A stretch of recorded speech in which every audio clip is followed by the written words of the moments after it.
ভারী একটা মজাদার প্রবলেম নিয়ে আমরা আজকে আলোচনা করব। Root over X to the power x সমান 4 টু দি পাওয়ার এক্স হলে এক্স এর মান কত? দেখো, আমরা ক্যালকুলেশনের জন্য কি করব, যেটা লেখা আছে একবার আমরা তুলে নিলাম। X to the power x সমান 4 to the power root over of x.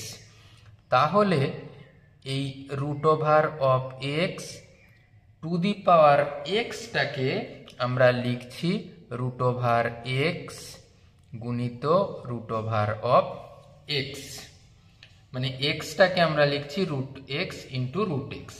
বাকি যে রাশিটা ছিল দেখো আমরা লিখে দিলাম টু দি পাওয়ার এক্স। তাহলে এই পাওয়ারের রুট এক্স যদি বাদ দিয়ে দেই, অর্থাৎ আমরা এই 1/√x ঘাতে যদি উন্নীত করি, তাহলে রাশিটা হয়ে দাঁড়াবে কত? Root over X to the power root over X equal to 4।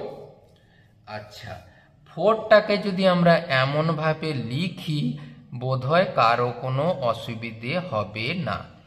2 square equal to 4। তাহলে আমরা এই রাশিটাকেই দেখো আমরা রুট ওভার এক্স একে লিখতে পারি। দেখো, এই 2টাকে লিখতে পারি রুট ওভার 4, আর এক্ষেত্রেও দেখো আমরা এই 2টাকে লিখতে পারি রুট ওভার 4। এক্ষেত্রে মনে রাখতে হবে এক্স এর মান হবে কত? পজিটিভ, অবশ্যই পজিটিভ ইন্টিজার।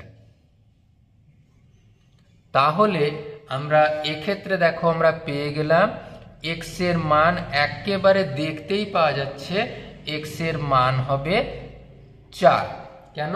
পুরো রাশিটার বাম পাশ আর ডান পাশ একই ধরনের সদিশ আকারে লেখা সম্ভব হয়েছে। এরপরে ক্যালকুলেশনে সঠিক কিনা সেটা জানার জন্য আমরা এই সমীকরণে বসিয়ে দেব কি, root over of 4 whole to the power 4 মানে রুট ওভার 4 মানে 2, যেহেতু আমরা পজিটিভ ইন্টিজারের কথা বলেছি। হোল টু দি পাওয়ার 4 মানে 2 টু দি পাওয়ার 4 মানে 16, 2 2 4 2 8 2 16। এরপরে দেখো 4 টু দি পাওয়ার এক্স, এটাকে আমরা লিখতে পারি 4 টু দি পাওয়ার 4 মানে 4 স্কোয়ার, সেটার মানও হয় 16। অর্থাৎ আমাদের ক্যালকুলেশন একদম ঠিক, অতএব আমরা পেলাম এক্স ইকুয়াল টু 4। দারুণ মজাদার সমস্যা। Thank you.